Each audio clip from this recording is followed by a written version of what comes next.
Udah tidak pernah cukup.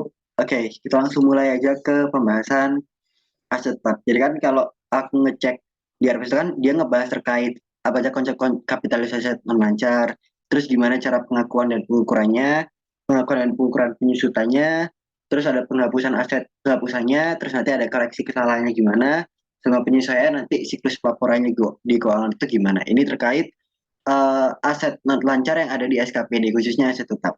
Nah, kita langsung masuk ke dalam bab aset tetap. Ini aku ngambil dari tahunku, angkatanku yang mana materinya ini menurutku lengkap banget terkait aset tetapnya. Yang mana aku udah buat di bentar apa ya tadi? Hmm, UAS.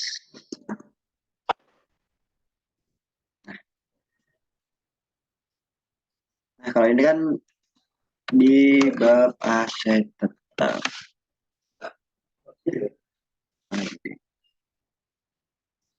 Nah, ini. Oke. Jadi kali ini kita akan ngebahas terkait aset tetap. Yang pertama adalah terkait biaya perolehan dari aset tetap itu sendiri. Nah, biaya perolehan itu terbagi menjadi tiga sub biaya perolehan. Yang pertama, itu adalah tetap dinilai dengan biaya perolehan. Maksudnya gimana? Jadi itu nilai dari aset tetap ketika kamu beli bangunan, beli motor, beli peralatan, beli komputer, beli apapun terkait aset tetap ya. Itu yang dinilai adalah biaya perolehannya. Maksudnya gimana? Kalau misalkan kamu beli beli mobil deh, beli mobil kantor dinas, itu tuh harganya itu 1 miliar di dealernya. Padahal tuh fair value di tahun ini tuh harga mobil itu tuh 1,5 miliar. Mana yang kita pakai adalah yang kita beli saat itu berapa harganya? 1 miliar. Ya udah ya 1 miliar itu yang kita pakai. Itu yang maksudnya kayak gitu. Jadi misal di soal tuh dikasih tahu harga mobil atau harga mobil di sini tuh pada saat kita beli di katakanlah mobil apa ya Honda Brio gitu deh katakanlah itu berarti harganya tahun per tahun ini cuma 250 juta di dealer itu gitu. Terus ternyata padahal harga pasarannya itu adalah 290 juta. Nah, fair value-nya kan udah 90 juta, tapi yang kita pakai adalah harga perolehannya. Jadi kalau ada kayak gini, fair value itu cuma menjebak menjebak kita gitu. Pokok kalau aset tetap itu hitung dengan biaya perolehannya. Dan apa aja yang termasuk biaya perolehan? Jadi nggak cuma harganya. Misal ada kayak kemarin kita bahas di inventory ya, yaitu ada kayak biaya pengirimannya, terus ada kayak biaya instalasinya ataupun biaya yang terkait sama pembelian aset tetap itu sendiri, maka itu juga masuk ke dalam biaya perolehan. Namanya aja biaya perolehan. Biaya terkait kita merolehin aset tetap itu yaitu biaya semuanya nggak cuma barangnya doang tapi semua yang eh, apa namanya ada hubungannya sama barang yang kita beli itu masuk ke dalam biaya perolehan. Nah, apabila penilaian aset tetap dengan menggunakan biaya perolehan tidak memungkinkan, maka nilai aset tetap didasarkan pada nilai wajar pada saat perolehan. Maksudnya gimana? Misal nih, ketika kita beli bangunan lama, katakanlah udah bangunan yang lama banget, yang nggak layak pakai gitu. Terus tapi itu tuh tanahnya itu strategis banget. Nah, kita butuh tanahnya nih. Kita nggak tahu berapa harga bangunan ini. Nah, terus si penjualnya itu nggak tahu berapa cara ngejualnya dia nggak tahu harganya gitu. Nah, maka apa yang dilakuin? Maka barulah kita bisa memakai namanya fair value itu tadi. Tapi kalau misal penjualnya itu udah nentuin harganya berapa, terus nanti ada fair value yang kita pakai yang mana? Yaitu yang dijual sama penjualnya. Nggak, bisa gitu aja. Jadi gitu intinya. Jadi kalau nggak memungkinkan ternyata penjualnya ini nggak tahu berapa nilai jual bangunannya, maka dipanggillah tim penilai untuk menilai bangunan ini berapa sih harusnya nilainya gitu. Gitu. Itu terkait biaya perolehan dari aset tetap. Yang kedua, biaya perolehan adalah jumlah cash atau secara cash yang dibayarkan atau nilai wajar imbalan lain yang diberikan untuk memperoleh suatu aset pada saat perolehan atau konstruksi sampai dengan aset tersebut dalam kondisi dan tempat yang siap untuk dipergunakan. Jadi intinya kita kan beli pakai cash ya. Dalam artian kalau di bagian SFP nih, di balance sheet-nya, di bagian SFP itu kalau kita beli aset tetap, itu tuh yang berubah itu cuma asetnya doang, yang lainnya nggak ada yang berubah. Maksudnya gimana? Aset itu adalah di bagian aset lancar, bagian cash ini berkurang, tapi akan menambah di bagian aset tetap. Jadi nilainya nggak berubah. Misal kita beli bangunan 1 miliar gitu, cash kita berkurang 1 miliar, kan minus nih, tapi bagian di bawahnya tetap itu plus 1 miliar. Jadi kayak oh ya udah, bagian aset itu nggak berubah sama sekali gitu. Jadi total total nilai aset kita itu tetap sama, nggak berubah ya karena yang berubah itu adalah cashnya berkurang, nambah di bagian aset tetapnya. Itu dasar dari basic dari aset tetap. Terus yang ketiga, biaya perolehan suatu aset tetap terdiri biaya perolehan suatu aset tetap itu terdiri dari harga belinya atau konstruksinya termasuk yang tadi aku bilangin ya, termasuk biaya impor dan setiap biaya yang dapat diatribusikan secara langsung dalam membawa aset tersebut ke kondisi yang membuat aset tersebut dapat bekerja untuk penggunaan yang dimaksudkan. Jadi intinya itu ya semua biaya-biaya yang ada hubungan sama aset tetap ini itu masuk ke dalam biaya perolehan. Entah itu tadi ya biaya ongkirnya kayak mau biaya impornya kayak atau apapun yang semua berhubungan sama aset tetap itu maka diatribusikan atau dikategorikan sebagai biaya perolehan dari aset tetap itu sendiri. Nah, mungkin dari biaya perolehan ada pertanyaan dari Caca. Kalau enggak aman, kita lanjut dulu. Aman. Oke. Nah, jenis aset tetap itu tuh kan kita tahu ya ada beberapa yang sering banget muncul di soal-soal yaitu ada tanah, ini nggak terdepresiasi, terus peralatan dan mesin, terus gedung dan bangunan, terus ada jalan irigasi dan instalasi, sama aset tetap lainnya. Nah, kalau tanah kan dia nggak terdepresiasi, ya. Jadi harga perolehannya itu ya mulai dari biaya pembebasan tanah, biaya yang dikeluarkan dalam rangka perolehan, biaya pematangan, pengukuran, penimbunan, dan lain-lain. Kalau peralatan dan mesin itu sesuai harganya berapa, makanya biaya perolehannya itu ya pembeliannya itu berapa, biaya pengangkutannya, biaya instalasinya, biaya masangnya itulah ya. Terus serta biaya langsung lainnya untuk memperoleh dan mempersiapkan sampai peralatan dan mesin tersebut siap digunakan. Itu semua masuk ke dalam biaya perolehan. Terus gedung dan bangunan itu mulai dari harga pembelian, terus termasuk pengurusan IMB, notaris, dan pajak. Terus kalau jalan irigasi dan instalasi, semua biaya perolehan atau biaya konstruksi, dan biaya-biaya lain yang dikeluarkan sampai jalan jalinan dan instalasi tersebut siap pakai. Terus yang terakhir adalah aset tetap lainnya, yaitu seluruh biaya yang dikeluarkan untuk memperoleh aset tersebut sampai siap pakai. Intinya aset tetap yang kita beli itu harus sampai siap pakai berapa total biaya yang kita keluarin. Nah, itu adalah biaya perolehan dari aset tetap itu. Jadi yang tadi ya, misal tadi yang aku sebutin kayak gedung bangunan deh. Gedung bangunan itu kita kita beli 1 miliar, terus ternyata ada kayak biaya notaris, biaya pajak, BMB, terus sampai bangunan itu siap kita gunain, terus serta biaya renovasi dalam pendirian gedung itu katakanlah habis total 700 juta gitu ya. Nah, maka total total biaya perolehannya itu bukan cuma 1 miliar, bukan cuma harga gedungnya doang, tapi sekalian renovasinya, pajaknya, notarisnya itu semua juga masuk ke dalam biaya perolehan. Sehingga biaya perolehannya juga cuma satu, tapi 1,7 miliar gitu. Oke, sekarang kita masuk dulu ke aset tetap. Nah, biaya perolehan dari masing-masing aset tetap yang diperoleh secara gabungan ditentukan dengan mengalokasikan harga gabungan tersebut berdasarkan perbandingan nilai wajar masing-masing aset yang bersangkutan. Maksudnya apa? Ini adalah bundling. Jadi kalau beli katakanlah beli tanah plus gedungnya gitu ya, itu kan biasanya itu nggak cuma beli tanahnya doang, nggak cuma beli gedungnya doang, tapi bundling gitu loh. Udah setanahnya, udah plus gedungnya. Nah, gimana cara kita tahu harga per masing-masing tanah dan gedung bangunannya? Itu kita pakai nilai wajar. Misal nih, harga tanahnya katakanlah 500 juta. Saat kita beli ya, 500 juta, terus harga bangunannya itu 300 juta. Totalnya 800 juta. Terus ternyata nilai wajarnya itu adalah 400 dan 500 gitu. Nah, perbandingannya atau 600 deh. 400 dan jangan deh 200 deh. Nah, 200. Karena harga wajarnya itu segini, tanah 400, bangunan 200, maka kita alokasiin. Ini kan berarti 80%, 4 kali, ya 80%, 80% sih. Bentar. Oh iya benar, 80% benar ya. Ini berarti, jangan ini 100 juta deh. Nah, berarti ini ada 20%. Nah, ya kan kita tahu gitu, oh ternyata harga dari bangunan tanah itu tadi 500 juta itu 80 persennya kita masukin ke tanah, 300 jutanya kita kaliin 10 20 persennya berarti itu masuk ke bangunan. Intinya kayak gitulah buat kalau kita beli dalam kondisi bundling. Tapi kalau di soal tuh jarang banget ngasih soal bundling gitu. Biasanya udah dikasih di statement di soal bangunannya berapa, tanahnya berapa itu udah sendiri-sendiri. Jarang banget aku nemu soal yang bundling kayak gini.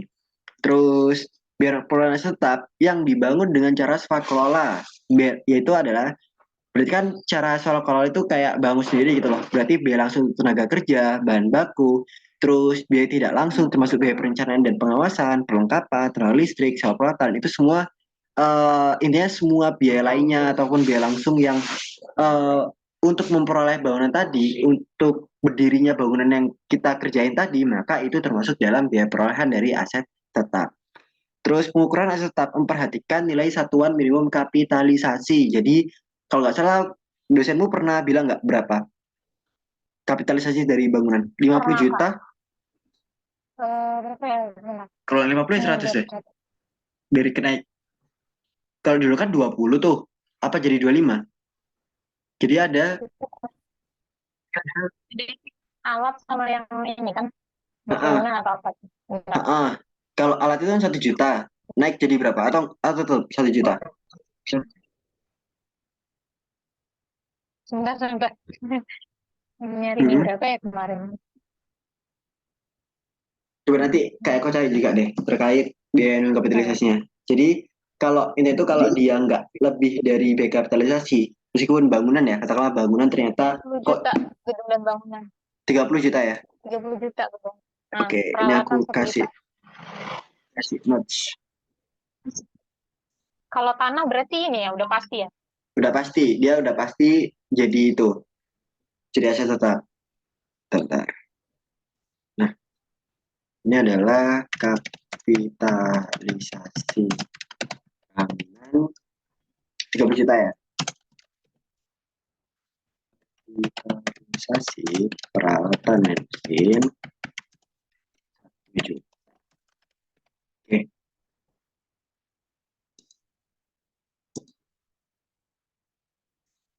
Nah, terus jika nilai perolehan aset tetap di bawah nilai satuan kapitalisasi, maka tidak dapat diakui dan disajikan sebagai aset tetap, namun tetap diungkapkan di CLK. Jadi kalau misal tuh kita beli bangunan ternyata kok cuma 25 juta gitu, karena dia nggak sampai batas kapitalisasi, maka kita nggak bisa mengalokasikan dia ke dalam building. Kita cuma bisa mengalokasikan misal ke belanja barang kayak atau belanja renovasi atau belanja apapun, pokok nggak boleh pakai akun namanya aset tetap karena dia tidak memenuhi batas kapitalisasi. Terus nilai satuan minimum kapitalisasi adalah pengeluaran pengadaan baru. Contoh, nilai satuan minimum kapitalisasi aset tetap untuk persatuan peralatan dan mesin dan alat olahraga itu adalah 1 juta rupiah. Yang tadi udah disinggung di sini ya. Pokoknya kalau peralatan dan mesin itu 1 juta. Terus nilai satuan minimum kapitalisasi aset tetap dikecualikan terhadap pengeluaran untuk tanah, jalan irigasi dan jaringan, dan aset tetap lainnya berupa koleksi perpustakaan dan barang bercorak kesenian, peralatan untuk proses belajar mengajar. Kenapa? Karena dia itu nggak perlu pakai kapitalisasi, dia udah pasti jadi aset tetap gitu. Karena tanah itu mau gimana pun, mau dia cuma berapa hektar, berapapun itu, ya udah itu jadi kayak jangka panjang gitu. Namanya aja tanah, dia nggak bisa berdepresiasi. Nah, makanya dia punya value di situ. Dia nggak bisa depresiasi, makanya dia jadi aset tetap. Berapapun dia belinya. Sama halnya kayak jalan, irigasi, jaringan, dan aset tetap berupa buku koleksi perpustakaan ataupun barang kesenian kayak gitu-gitu. Terus besaran nilai minimum kapitalisasi aset tetap dan jenisnya itu ditetapkan oleh kepala daerah. Tapi kalau di pembelajaran kita itu udah di state bahwa bangunan tadi ya, bangunan 30 juta. Terus peralatan dan mesin itu 1 juta rupiah. Oke, kita lanjut dulu.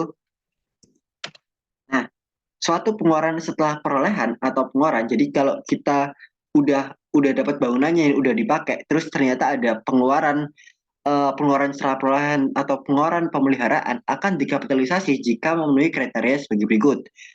Yang pertama, manfaat ekonomi atas tetap yang dipelihara, yaitu bertambahnya ekonomis, bertambah umur ekonomis, terus bertambahnya volume, dan bertambahnya kapasitas produksi. Maksudnya gimana? Jadi gini, misal nih kita udah beli bangunan, ternyata 1 tahun kemudian kita itu mau renovasi, kita mau nambah ruangan, terus kita mau gedein bangunan, nah itu kan ada pertambahan ekonomis, ada ini tuh ada nambah, terus karena bangunannya itu bertambah, udah dicat ulang, umurnya juga nambah.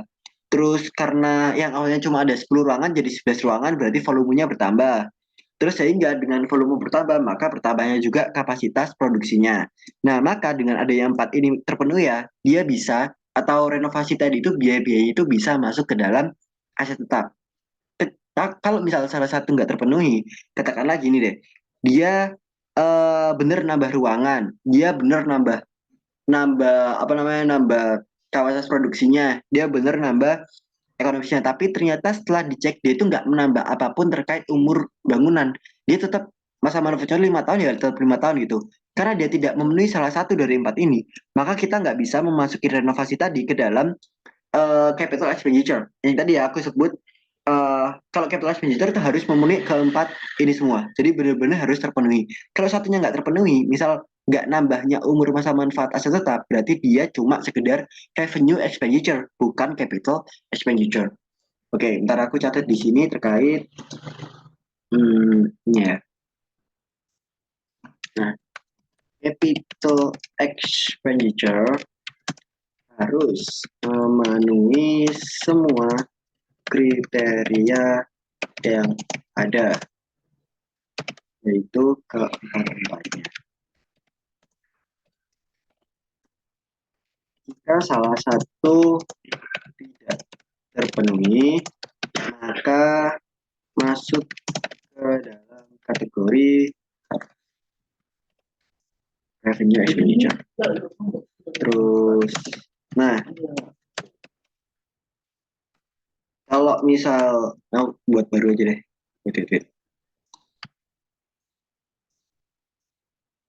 Buat baru di capital expenditure, pakai akun aset tetap tersebut. Maksudnya gimana? Jadi kalau bangunan ya catatnya building, bangunan di bangunan, mesin ya mesin, kayak gitu. Jadi dicatat pakai akun aset tetap tersebut, aset tetap. Jadi kayak bangunan ya bangunan, mesin ya mesin, terus apa lagi berarti bangunan, mesin, CIJ, CIJ. Jadi sesuai nama setapnya. Kalau revenue expenditure itu pakai akun belanja barang bisa, belanja barang atau belanja renovasi. Jadi dia itu nggak perlu nambah aset tetap. Jadi dia ada di bagian aset lancar, bukan aset tidak lancar. Kalau misal dia revenue expenditure. Oke, terus nilai pengeluaran belanja atas pemeliharaan aset tetap tersebut harus sama dengan atau melebihi nilai satuan minimum kapitalisasi aset tetap. Jadi kalau 30 juta itu harus benar-benar bulat 30 juta atau lebih. Kalau misal 29 juta 900 sekian kurang 100 perak aja, itu dia nggak bisa masuk ke dalam nilai satuan minimum kapitalisasi aset tetap. Jadi harus benar-benar sama atau melebihi nilai satuan minimum baru bisa jadi capital expenditure. Nah, ini berubah ya. Ini kalau gedung bangunan tuh dulu di angkatanku tuh 20 juta. Ternyata di tahun ini berubah. Misal, ntar aku buat sini. Tahun 2022 berubah menjadi 30 juta rupiah.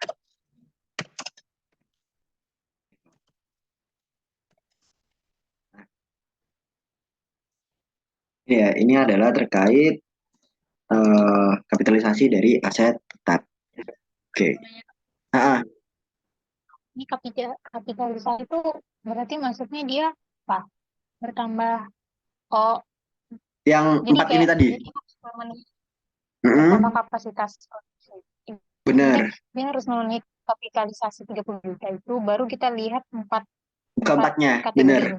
Jadi kita lihat dulu angkanya. Kalau angkanya misal 28 juta, kita nggak perlu lihat ini. Dia udah pasti revenue expenditure. Tapi kalau dia melebihi 30 juta, kita harus ngecek dulu apakah dia nambah ekonomis, apakah dia nambah umur ekonomis, apakah dia nambah volume, apakah dia nambah kapasitas produksi. Kalau enggak, salah satu nggak terpenuhi, maka itu meskipun 50 juta, meskipun 100 juta, tapi nggak nambah umur masa manfaat, maka dia tetap dikategorikan sebagai revenue expenditure. Itu dia, Cak. Dia tuh boleh Gimana? Boleh apa?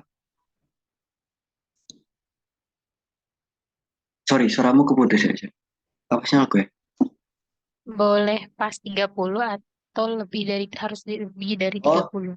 boleh boleh pas 30. Jadi kalau misal dia benar-benar bulat 30 juta ya, itu udah masuk ke dalam kapitalisasi. Jadi dia aman kalau udah pas bulat 30 juta. Yang penting dia harus benar-benar ini ya, ada katakan di sini tadi. Harus sama, harus sama dengan atau melebihi. Jadi kalau benar-benar sama 30 juta itu nggak apa-apa. Jadi dia udah bisa dikategorikan sebagai menambah aset tetap itu sendiri gitu. Nah, aman nggak? Ya, paham, paham.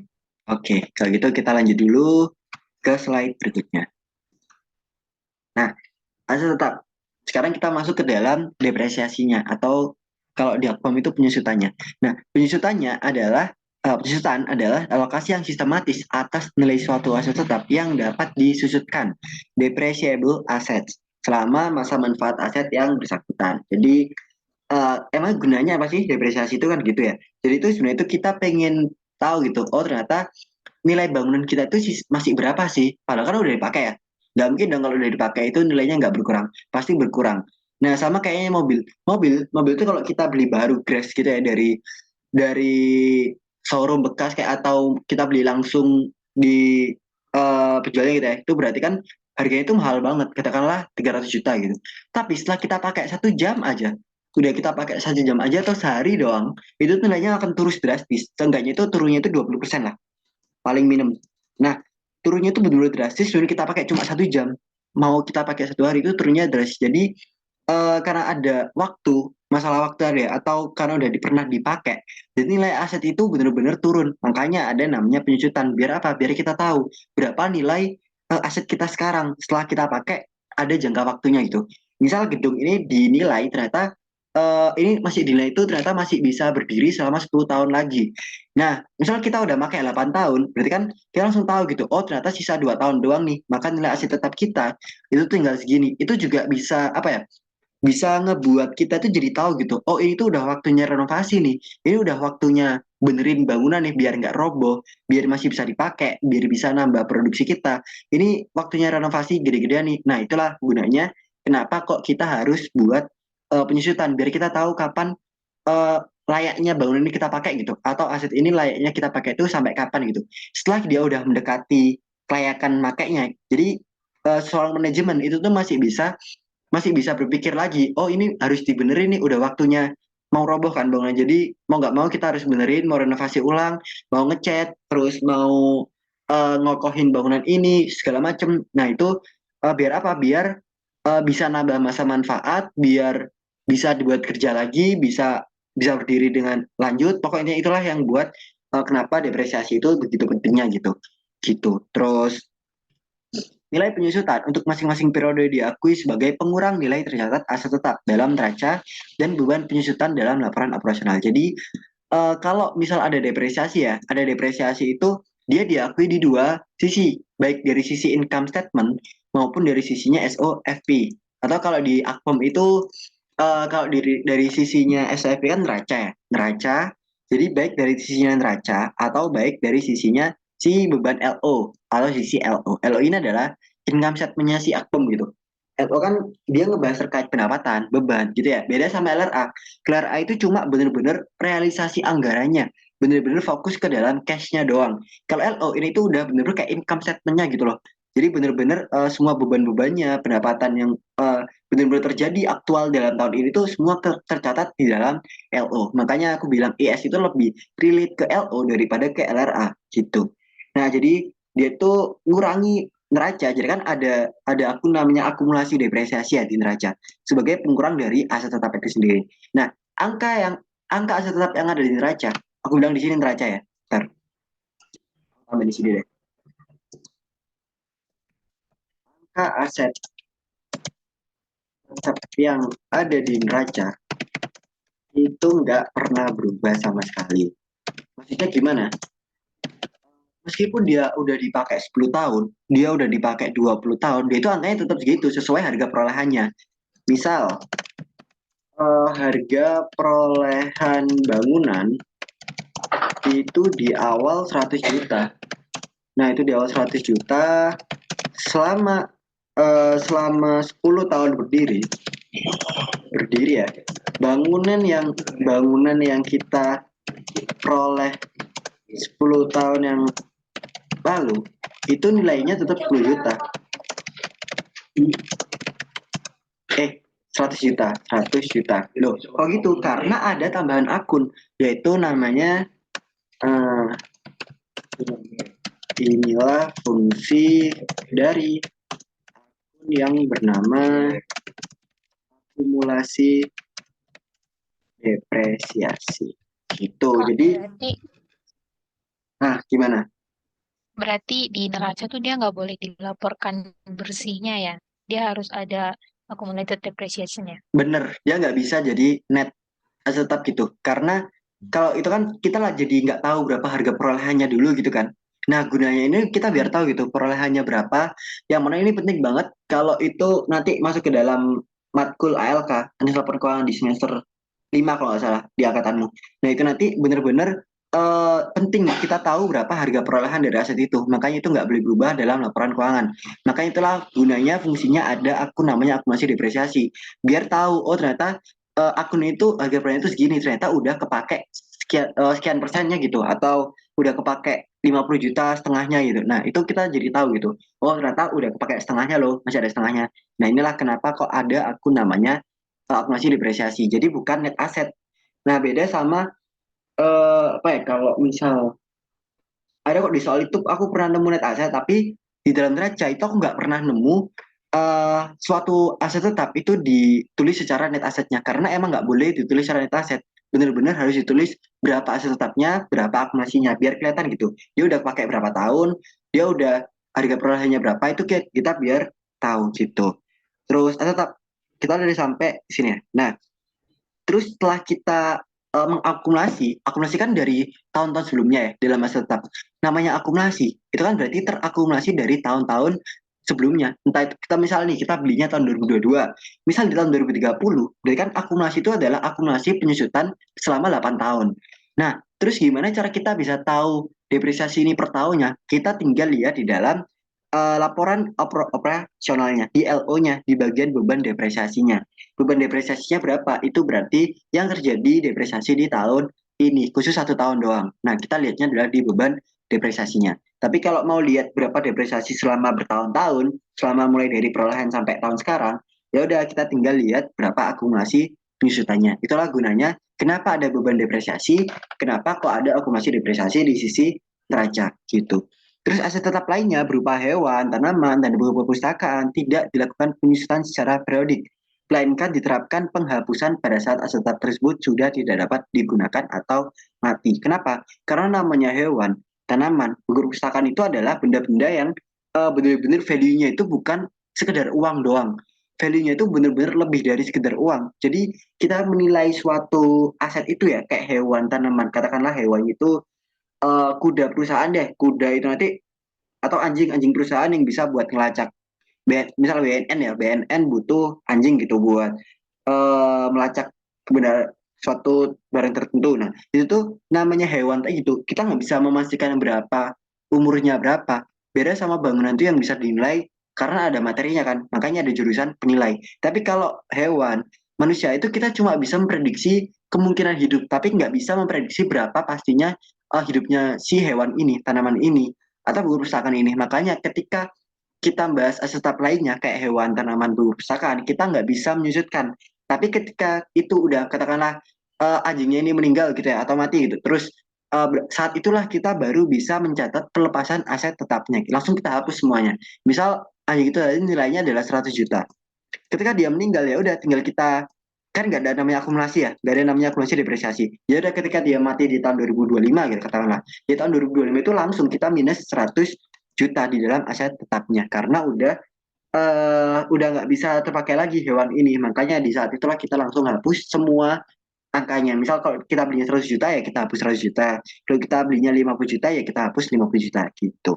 Terus metode penyusutan yang digunakan adalah metode garis lurus straight line kalau dalam akpem dengan estimasi masa manfaat yang ditentukan. Jadi kalau aku dengar dari statementmu kemarin pada saat sebelum UTS itu kan kita terdepresiasi selama 2 semester ya. Nah selama 2 semester berarti kita 2 semester kan kalau nggak salah.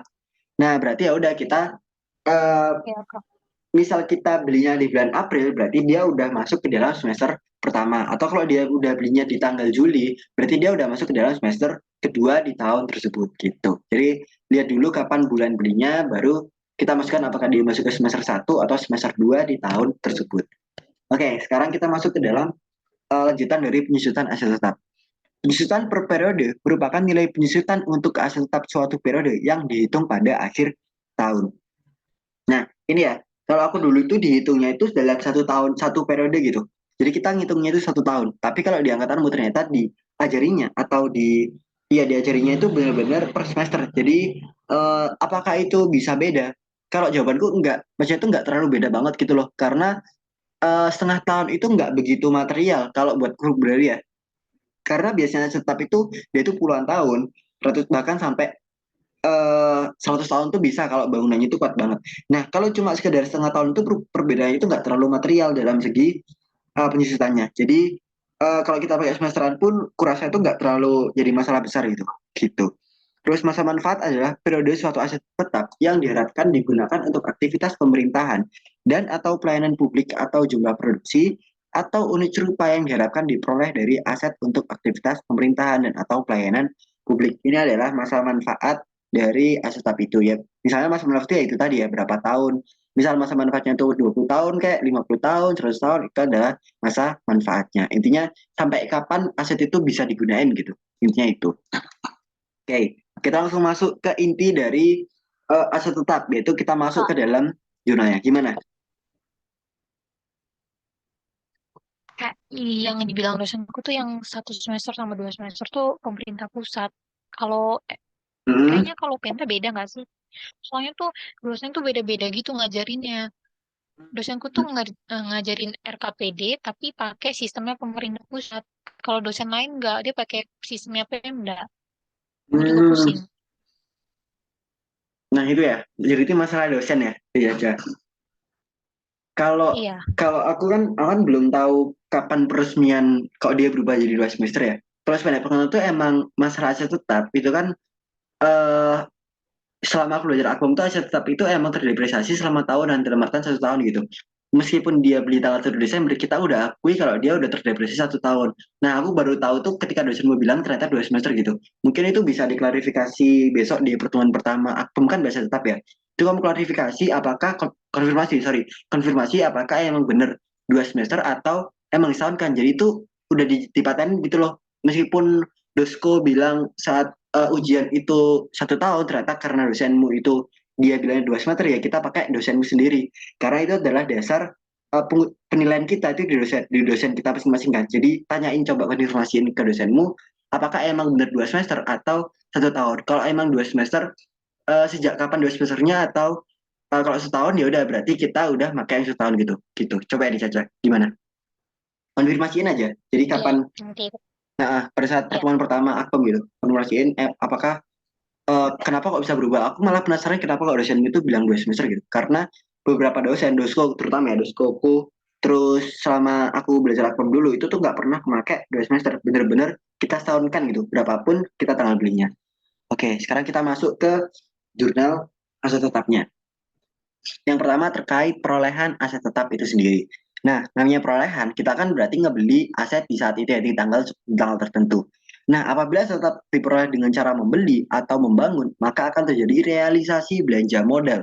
Sehingga jurnal yang dibuat adalah sebagai berikut. Nah, berarti di dalam LRA-nya kan ada dua buku buku besar ya, ada BB akrual, ada BB kas. Jadi ada di sisi akrual, ada sisi cash-nya. Kalau di sisi akrualnya ya udah berarti tinggal kita tulis aset tetapnya apa. Kalau misal bangunan ya kita tulis bangunan, kalau peralatan ya kita tulis peralatan. Berarti peralatan pada RK PPKD atau peralatan pada kas timbangan pengeluaran, tergantung apakah pakai UP atau pakai LS. Tapi kalau aset tetap itu jarang banget pakai UP.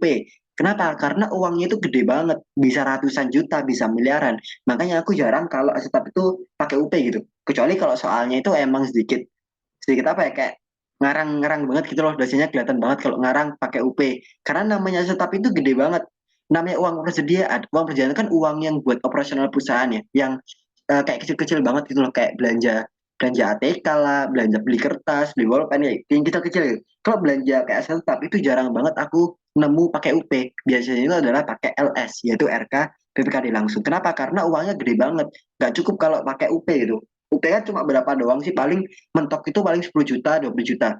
Nah, kalau sampai puluhan hingga ratusan juta itu biasanya pakai LS karena itu uangnya yang gede banget. Nah, biasanya itu adalah aset tetap pada RK PPKD. Itu kalau di LO.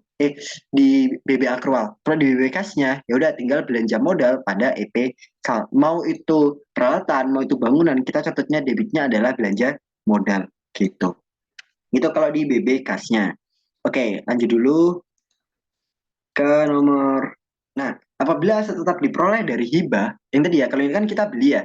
Kalau kita peroleh dengan cara membeli atau bangun sendiri, itu berarti realisasinya itu adalah belanja modal. Tapi kalau kita dikasih cuma-cuma, misal nih, aku punya rumah di, katakanlah di Malang gitu. Di Malang aku punya rumah, terus kok ternyata nggak kepake. Terus aku karena aku mengabdi pada negara banget nih, ya udahlah aku kasih ke Pemda Malang gitu. Nah, itu kan aku hibah cuma-cuma nih, aku ngasih cuma-cuma dari individu ke pemerintah. Itu apakah boleh? Itu boleh banget. Malah pemuda itu sangat bersyukur kalau ada orang seperti yang kayak gini tadi, benar-benar ngabdi kepada negara. Nah, ketika ada hibah seperti itu, gimana cara nyatetnya? Maka nyatetnya adalah seperti ini. Jadi, yang pertama itu kita nyatet sesuai aset tetapnya. Ini kalau di buku besar, sorry, buku besar akrual ya. Jadi kita catat aset tetapnya itu berapa, sesuai jenisnya. Jadi kalau peralatan ya kita tulis peralatan, kalau misal bangunan ya kita tulis bangunan, kalau misal jalan ya kita tulis jalan. Jadi benar-benar sesuai aset tetap, sesuai jenisnya.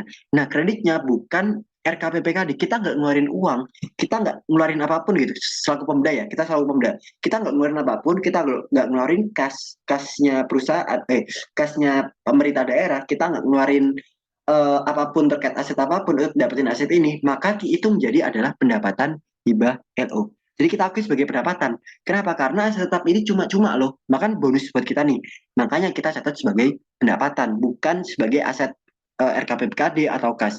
Karena kita nggak ngeluarin apapun, itu benar-benar cuma-cuma gitu. Itulah yang gimana cara nyatet kalau dia adalah aset tetap yang diperoleh dari hibah gitu.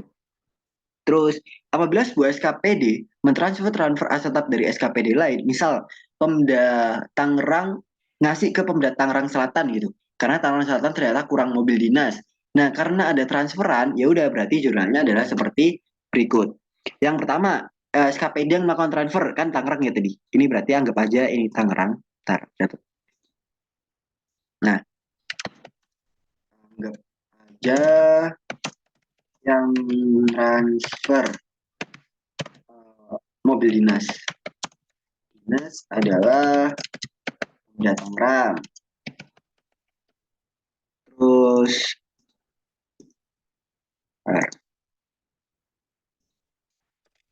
yang menerima transferan mobil dinas adalah Pemda Tangsel. Nah, jadi kan ada antar daerah itu apakah boleh ngirim suatu aset itu boleh banget. Jadi misal ternyata Tangsel itu butuh mobil dinas, terus di Tangerang itu kelebihan, daripada dia make uangnya APBD, daripada dia ngorbanin uangnya rakyat yang harusnya itu bisa dari entitas lain, maka ya udah ambil aja dari entitas lain gitu. Karena kan nama sama aja itu punya negara ya, sama-sama punya negara, sama-sama satu paket punyanya APBD ataupun APBN gitu. Nah, jadi ya udah daripada itu buang-buang uang, uang-uang rakyat dibuang kayak gitu aja, mending kita transferin mana yang kelebihan, kita ambil, kita tutupin mana yang kekurangan. Kayak ini misal Tangsel ternyata kekurangan nih, terus ternyata Tangerang ini kelebihan, ya udah kita transfer aja daripada kita beli baru itu malah ada pemborosan biaya APBD maupun APBN. Nah, sehingga judulnya gimana? Yang melakukan transfer dia berarti adalah mengkredit aset tetapnya karena aset tetapnya hilang ya. Maksudnya itu dia misalnya kendaraan, ya udah berarti kendaraannya itu hilang. Hilangnya kemana? Hilangnya itu dikasihin ke Pemda Tangsel. Ya udah karena dia hilang, kita kreditin lah aset tetap tersebut. Nah, debitnya apa? Debitnya berarti kita debitin ekuitasnya. Loh, kenapa ekuitas itu berkurang? Karena gini konsepnya. Ketika aset kan aset sama dengan liabilitas plus ekuitas. Nah, ketika asetnya ini negatif, ketika asetnya ini berkurang, maka apa yang berkurang di sisi liabilitas maupun ekuitas? Kita nggak ngutang. Yang ngasih ini kan dia nggak ngutang sama sekali ya. Berarti yang berkurang apa? Yang berkurang adalah ekuitasnya. Gitu. Inilah kenapa kok ekuitas di sisi debit. Karena asetnya itu berkurang. Maka apa yang berkurang di sisi ekuitas? Ya udah, yaitu ekuitasnya itu sendiri. Nah, sehingga judulnya adalah ekuitas, akumulasi penyusutan pada aset tetap tersebut. Kalau yang menerima transfer, yang dapetin aset tetap ya udah berarti dia ada tambahan ekuitas gitu. Terus ini kenapa kok ada akun akumulasi penyusutan? Karena ingat namanya namanya aset tetap, dia itu angkanya nggak boleh berubah. Ketika dia belinya 100 juta, mau dia 10 tahun kemudian itu nilainya harus tetap 100 juta. Lalu gimana cara kita bisa tahu dia terdepresiasi atau berkurang nilainya? Ada akun namanya akumulasi penyusutan ini gitu. Inilah kenapa kok ada akun akumulasi penyusutan. Jadi itu biar tahu gitu. Oh ternyata perolehannya itu 100 juta loh harusnya ini misal 100 juta ya. 100 juta. Ternyata udah terdepresiasi 40 juta. Nah, berarti kan di sini udah kelihatan gitu. Oh, ternyata itu dulu itu belinya barunya itu barang mobil dinas ini itu 100 juta gitu. Oh, ternyata udah terdepresiasi 40%. Ternyata masih layak 60% pakainya gitu. Itulah fungsinya kenapa kok aset tetap ini ada akun lagi namanya akunasi penyusutan yang udah kita bahas tadi gitu. Sampai sini ada pertanyaan nggak, Caca? Dari aset tetap sendiri. Bentar Kak, bentar Kak. Mm-mm. Benar. Tadi itu berapa aset tetap pertama dibeli? 100 juta. Misal Misal 100 juta. 100 juta. Terus si akumulasi penyusutannya 40 juta. Oke, kertasnya berarti 60. 40 juta. Hmm. Oh, kertasnya jadi 60. Nah, Berarti kita tuh ekuitas tinggal itu kan berarti aset tetapnya dikurangi tinggal penyusutan. dikurangi penyusutannya berapa itu Oh jadi iya. ekuitas yang berkurang. Oh, terus yang di bawahnya berarti aset tetapnya 100 juta, akumulasinya 40, Hmm, terus ekuitasnya 60 ya. bener banget. Jadi tinggal kita balik kayak gini 140 60. Ini ada kalau transferan dari SAPD lain gitu. Oke, ini aman ya Desa berarti. Aman kan? Ya, hmm. Oke. Hibah udah, pembelian perolehan cara membeli atau bangun sendiri udah, terus transferan udah, berarti sekarang kita lanjut ke yang berikutnya, yaitu terkait penyusutan aset tetap itu sendiri. Jadi ketika ada penyusutan aset tetap, ya udah gampang aja. Kalau ingat namanya penyusutan itu cuma terjadi di dalam LO doang. Sorry, di buku besar akrual doang. Di buku besar kasnya itu nggak kepake. Kak, Kenapa? Gimana? mau nanya. Mm-mm, Ah, kan kemarin soal UTS itu ada pertanyaan kayak gini di transaksi jurnalnya tuh. mm-mm. SKPD, apa, kan, apa sih kita belajar SKPD kan? Ya SKPD. SKPD membeli membeli mobil ambulans yang akan daripada Sorry, sorry. Suara putus-putus ya, ya. Jadi, puskesmas dan rumah sakit. sorry, tadi kan ada Nah, ambulan. berarti Ambulannya gimana? itu kan transaksinya belum terjadi ya. Hmm. Nah, jadi SKPD-nya ini bakal beli ambulan yang bakal dikasih ke puskesmas sama rumah sakit. Tapi tuh Eh, di situ tuh ditulisnya tuh akan. Berarti ah, transaksi pemberiannya tuh belum kan? Berarti kita hanya belum. mencatat Cuma mencatat pembeliannya aja kan? perolehannya doang. Bener. Kita nyatet cuma pembeliannya, perolehan yang A Hmm, tadi. benar. Itu benar-benar. Benar. Tapi di soal tuh dikasih tahu gitu loh kayak 5 unit untuk ambulan, 5 unit untuk puskesmas, 6 unit untuk rumah sakit. Berarti nggak apa-apa kan itu cuma ngecoh doang kan? Karena itu kan bilangnya kan masih dalam artian tanggalnya kan belum tahu Akan. kapan kapan dikasihnya. Itu cuma rencana doang gitu loh. Heeh. Yang penting kita cuma beli ambulannya doang. Jadi itu soalnya emang benar-benar ngecoh, ngecoh kita. Itu kita tahu Ya. tanggalnya, jadi kita cuma nyatet terkait perolehannya doang. Nggak perlu nyatet terkait gimana cara melakukan transferannya, karena emang benar-benar fokus kita adalah ke perolehannya di tanggal tersebut, gitu.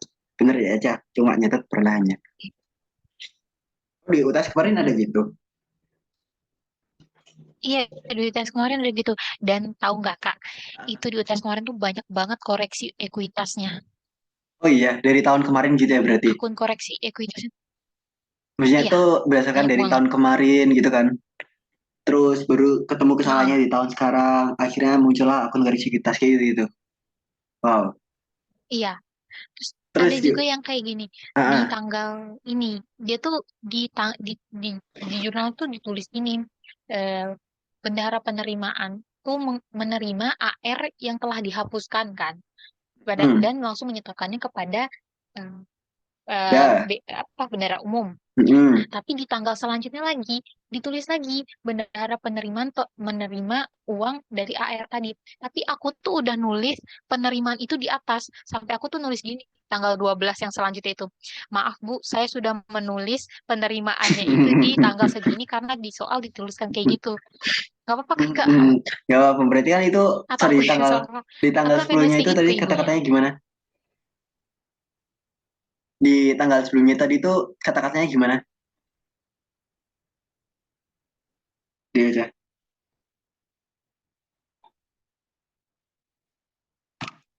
Halo Jaja. Suaraku masuk nggak? Suaranya nggak kedengeran, Kak. Sorry. Kalau gini udah kedengeran belum? Dia tuh tulis gini. Ah, Nih, udah. Nah, dia kan AR. Dia punya AR tuh udah dihapuskan. hmm, Terus dikembalikan lagi kan. Nah, ah, misalnya ini tanggal 5. Tanggal 5 AR-nya itu dikembalikan dan bendahara menerima pendapatan tersebut dan langsung menyerahkannya ke bendara umum daerah.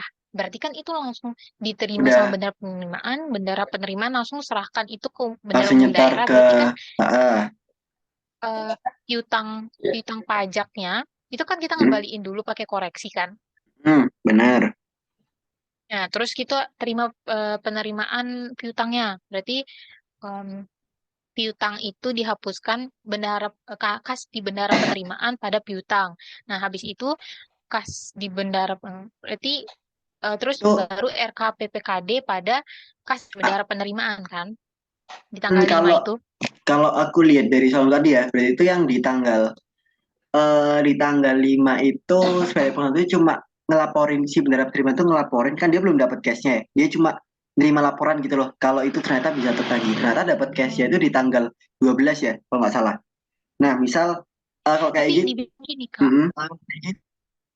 Itu gimana? bilang gini, ini ya, apa piutang piutang pajak yang telah dikembalikan telah diterima oleh bendahara penerimaan dan bendahara penerimaan tuh menyetorkan langsung ke kas umum daerah. Jadi aku mikirnya kayak, oh Hmm, berarti uangnya langsung diterima di situ, langsung aku hmm, catat hmm. semua di situ. Pas tanggal 12 baru dibilang Ternyata. lagi penerimaan menerima uang atas piutang yang telah dikembalikan. Nah, salah berarti. Hmm, berarti kalau masalah salah nggak salah kan cuma maksudnya itu salah di tanggalnya doang ya. Salah nyetet jurnal di tanggal. Jadi hasil akhirnya itu sama aja gitu. Sependek waktu dosen itu tetap apa ya tetap memaklumi gitu loh dalam artian masih membenarkan apa jadi yang penting hasil akhirnya itu tetap benar. Itu kalau dosenku dulu. Nah, kalau dari tadi sepeda pengetahuanku adalah ketika laporan itu dalam artian piutang itu ternyata bisa ditagihkan yang oleh dihapuskan ya kan berarti kita memunculkan akun AR lagi pada koreksi ekuitas. Kenapa kok koreksi ekuitas? Karena ada tambahan ekuitas dari yang sebelumnya itu udah kita hapuskan AR pada ekuitas lah karena seperti itu. Nah, ketika bilangnya oh sorry bendera penerima itu bilang ke pemerintah daerah itu maksudnya adalah dia itu cuma ngelaporin ke Pemda kalau kan dia kan sebagai orang yang tahu kalau piutangnya balik ya dalam artian dia yang tahu kalau piutangnya itu adalah bisa ditagihkan kembali gitu loh. Nah dia itu baru laporan ke Pemda ternyata si instansi itu bisa ngebayar piutangnya. Nah ketika itulah baru itu cuma sebagai laporan doang, tapi belum terima cashnya. Nah ketika di tanggal 12 itu kita baru bisa nyatet terkait cashnya. Jadi kita baru bisa nyatet cash di bendara penerimaan pada AR, terus nanti baru RKPPKD pada kas di bendara penerimaan. Ini di tanggal 12-nya. Gitu. Kalau jawabanmu dulu kemarin gimana? Ini yang sepeda pengetahuanku kalau ada case soal Kalau seperti di itu. jawabanku tuh kalau hmm,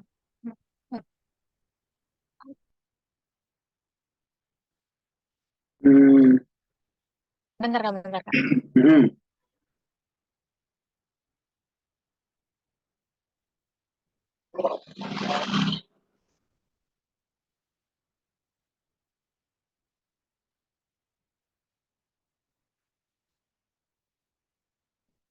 Ah, sependek pengetahuanku ya kak. hmm. Sependek pengetahuanku. Ini aku di tanggal 12 itu aku tulis kayak gini. Maaf, maaf Bu, saya sudah menuliskan jurnalnya di tanggal 5 karena di tanggal Hmm. 5 disebutkan bahwa kas di bendahara penerimaan itu sudah menerima dan udah disetorkan di BUD. Hmm. Terus, Dia tuh akhir, minta maaf ke ibunya. hahaha. Itu kan dalam artian apapun yang udah kamu catat di tanggal 5 mau itu terjadi tanggal 12 atau apa, itu kan judulnya udah kamu catat gitu loh. Udah kamu, maksudnya itu udah lengkap banget Ya, tanggal 5-nya kan. Nah, itu harusnya kalau iya. misal siapapun dosennya ya, aku yakin siapapun dosennya itu dosen itu akan memaklumi karena emang dari kata-kata soalnya itu seperti itu gitu. Jadi menurutku jawaban itu emang dibenerin sama ibunya. Kalau kalau aku lihat jawabanmu tadi ya, karena emang udah detail banget tanggal 5-nya, meskipun di tanggal 12 itu ada ternyata mengecoh, ternyata tanggal 12 itu ada kata-kata kayak gitu. Karena kamu udah nyetelnya di atas dan itu tidak merubah laporan sama sekali. Maksudnya itu nggak merubah, meskipun beda tanggal ya, kamu nggak merubah laporan LO-nya, kamu nggak merubah neracanya, kamu nggak merubah apapun. Itu sebenarnya pengetahuanku akan dimaklumi sama dosen dan akan benar-benar dalam artian itu masih masih apa ya, eh, masih bisa diterima gitu loh sama dosennya. Jadi menurutku itu aman seharusnya kalau kamu catat semua di tanggal 5 saja gitu.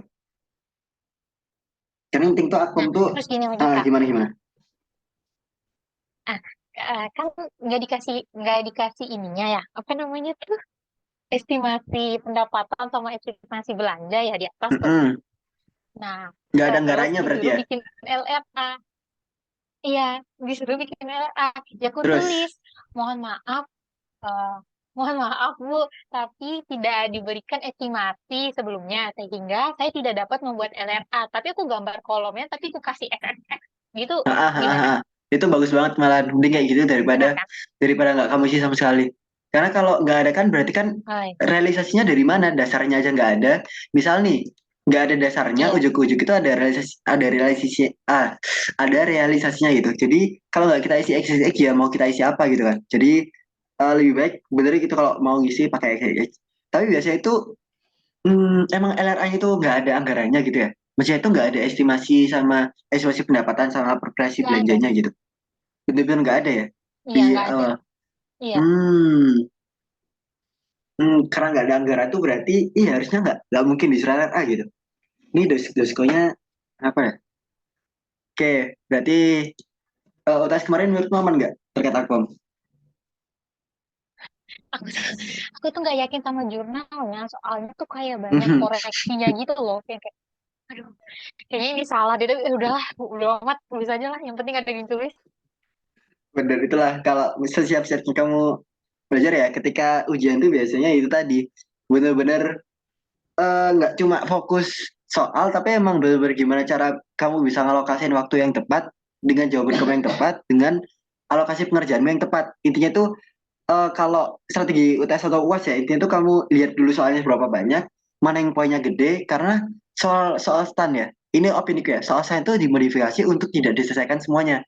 Kita harus memprioritaskan mana yang harus diprioritasin gitu. Itu sepeda pertanyaanku. Jadi kalau kamu ngerjain seenggaknya ini, wah ini nih kayaknya jarang banget dibahas nih di kelas. Atau wah ini aku lupa nih. Nah, mending langsung skip aja, langsung bener-bener fokus apa yang bisa kamu kerjain, apa yang jadi prioritas soal itu, mana yang poinnya gede di soal itu. Itu yang ngedukung UTS atau UASmu gede gitu di soal ujiannya. Dan biasanya soal UAS itu jauh lebih lebih enak daripada soal UTS karena UTS itu gila-gilaan buat apa ya? Kita tuh kayak diporsir tenaga kita di UTS, jadi UAS itu tinggal tinggal mengcover apa yang udah kita usahain di UTS gitu. Jadi UAS itu kayak tinggal enak. Ini kalau selam lisan ya. Kalau aku selam lisan itu UAS itu mayoritas, nggak semuanya, tapi kebanyakan itu jauh lebih lebih simple, lebih enak daripada UTS-nya gitu ya, Cak. Tapi kalau misal kemarin UTSmu kamu katakanlah yakin atau PD itu malah apa ya jadi investasimu buat UAS gitu loh. Karena UAS itu nggak aku nggak bilang gampang banget ya karena emang ada beberapa yang tetap masih jatuh gitu. Tapi aku bilang kalau UAS itu nggak semenakutkan UTS karena UAS itu kayak tinggal tinggal apa ya tinggal sisanya materi tinggal kita tuh udah punya dasarnya di UTS kita udah punya dasarnya tinggal ngelanjutin materi di UAS yang mana kita nggak perlu belajar dari awal lagi kita udah tinggal ngelanjutin apa yang dasar udah kita pegang di UTS gitu makanya semua materi UTS itu jangan sampai dilupain karena semua materi UAS itu adalah lanjutan dari materi kita UTS gitu nah kayak misal besok PPKD gitu ya PPKD sama SKPD itu bener-bener nggak ada bedanya cuma beda di beberapa jurnal doang misal RK-nya RKPPKD itu kan sorry RKPPKD itu di SKPD ya RK PPKD ini di SKPD kalau RKPPKD kalau PPKD RK-nya itu adalah RK SKPD kebalikannya jadi cuma bedanya itu nanti di bagian situnya gitu masalah PPKD ataupun SKPD yang mana nanti pada akhirnya baik itu SKPD maupun PPKD digabung jadi konsolidasian antar jadilah laporan keuangannya pemerintah daerah jadi kayak semua dasar-dasarmu UTS nanti akan kepake semua di UAS ini karena kamu udah punya dasarannya, kamu udah tahu alurnya UTS kayak gimana. Nanti itu di UAS tuh kayak kamu ah ini aku udah tahu nih. Oh ini tinggal gini doang nih. Oh berarti PPKD itu kayak gini doang ya. Nah sampai kamu bilang gini doang, itu berarti kamu eh udah kayak siap gitu loh buat lanjutin di UAS gitu. Oke, kita lanjut dulu ke Ya, materi aja. Nah, kita lanjut dulu setelah tadi ya. penyusutannya. Kalau misalkan berarti beban pada masih ini gampang aja ya. Terus kita lanjut ke biaya yang dikeluarkan setelah perolehan aset tetap itu sendiri. Yang mana tadi udah aku bilang, kalau misal biaya setelah kita udah diriin bangunan, ketika kita udah beli beli barang, kita udah beli mobil, kita udah beli itu, pasti nanti setelah itu kita pasti tetap akan ngeluarin biaya. Mau itu biaya renovasi, kayak entah itu mau biaya servis mobilnya, entah kita mau buat biaya buat nyuci mobil, buat apa, itu tetap pasti masih akan ada biaya yang dikeluarkan gitu setelah perolehannya. Nah, kenapa ya gitu? Karena namanya instansi Pemda kayak itu dia nggak mau rugi. Dia itu udah punya bangunan ya. Bangunan katakanlah masa manfaatnya itu cuma 10 tahun. Nah, dia itu nggak pengen cuma dipakai 10 tahun. Pasti tetap ada renovasi, tetap ada pembangunan ulang, tetap ada rebuilding lah dalam artian. Itu biar apa? Biar bangunannya itu masa manfaatnya nambah banyak. Biar apa? Biar tetap digunain instansi daerah. Biar apa? Biar nggak memborosin uang APBD, uang APBN. Nah, biar itulah kenapa kok akan ada biaya-biaya yang keluar setelah kita memperoleh aset tetap. Nah, yang pertama, transaksi pembayaran belanja pemeliharaan ini tidak akan menambah aset tetap, akan tetapi hanya dicatat sebagai belanja barang. Ini kalau dia tidak memenuhi 4 syarat yang tadi ya. Dia tidak memenuhi 4 syarat dan dia tidak memenuhi kapitalisasi aset. Makanya dia di sini dicatatnya sebagai belanja pemeliharaan bisa, belanja barang bisa. Intinya nggak boleh aset tetapnya. Kalau dia memenuhi 4 tadi, terus dia melebihi kapitalisasi aset, ya udah dia berarti masuknya ke dalam aset tetap. Intinya cuma bedanya itu di situ doang. Bedanya itu yaitu tadi yang antara capital expenditure atau ini tuh revenue expenditure. Kalau yang di A ini, dia ini ngebahas terkait revenue expenditure. Jadi dia itu tidak menambah nilai aset tetap, tapi dia dilaporkan sebagai belanja pemeliharaan karena dia misal tidak memenuhi kapitalisasi aset, tidak menambah masa umur masa manfaat aset, makanya dia dicatatnya cuma sebagai belanja renovasi atau belanja barang bisa, belanja pemeliharaan bisa gitu. Nah, terus ini kalau di LRA-nya dia nyatetnya belanja, tapi kalau di sisi buku besar aktualnya dia nggak catat sebagai belanja, tapi dia dicatat sebagai beban. Jadi intinya itu sama aja. Belanja itu di LRA-nya, kalau beban itu di sisi LO-nya. Nah, sehingga beban pemeliharaan pada RKPPKD atau kas di bendahara pengeluaran. Tergantung apakah dia pakai LS, apakah dia pakai UP atau GU, ganti uang gitu. Oke, sekarang kita lanjut dulu ke perbaikan atau renovasi aset tetap yang sifatnya tidak rutin akan dikapitalisasi menambah nilai aset tetap yang bersangkutan dengan syarat nilainya melebihi batas kapitalisasi, terus menambah masa manfaat atau meningkatkan nilai ekonomis atau kapasitas dari aset yang bersangkutan. Intinya memenuhi 4 yang tadi udah kita bahas dari tadi loh. Nah, ketika dia memenuhi keempat-empatnya, terus yang kedua itu dia melebihi minimum kapitalisasi, ya udah transaksi ini berarti masuk ke dalam belanja modal atau menambah aset tetap itu sendiri kalau di sisinya LO. Nah, ini adalah LO, ini adalah LRA.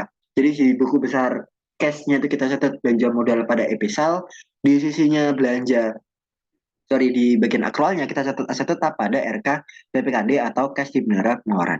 Gitu. Oke, terus, nah, ini adalah terkait penghapusan aset tetap. Oh ya, bentar aku coba cek dikit RPS-mu. Jadi kita udah belajar terkait kapitalisasinya, kita udah belajar terkait pengakuannya, ini perolehannya. Jadi pengakuan pengukuran itu adalah perolehan dari aset tetap itu sendiri. Terus kita pengakuan dan pengukuran dari penyusutannya ini adalah depresiasinya. Udah, terus, nah ini sekarang kita masuk ke dalam penghapusan dari aset non lancar itu sendiri.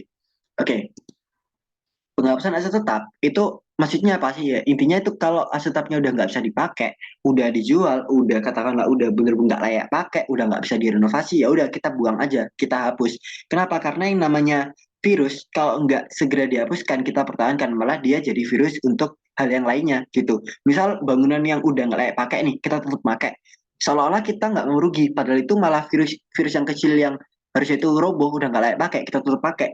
Malah kalau dia roboh itu akan merugikan jauh lebih besar lagi. Makanya kalau dia udah nggak layak pakai, masa manfaatnya udah habis, meskipun dari mata tuh kelihatan masih bisa dipakai ya. Katakanlah bangunan deh, biasanya tuh bangunan di pusat itu. Nah, bangunan kelihatannya itu masih di mata itu masih bisa dipakai. Ternyata masa manfaatnya itu udah nggak layak pakai, udah habis masa umurnya. Terus daripada ini kan jadi virus ya Jen. Kenapa? Karena dia udah nggak punya nilai itu, dia udah nggak punya value.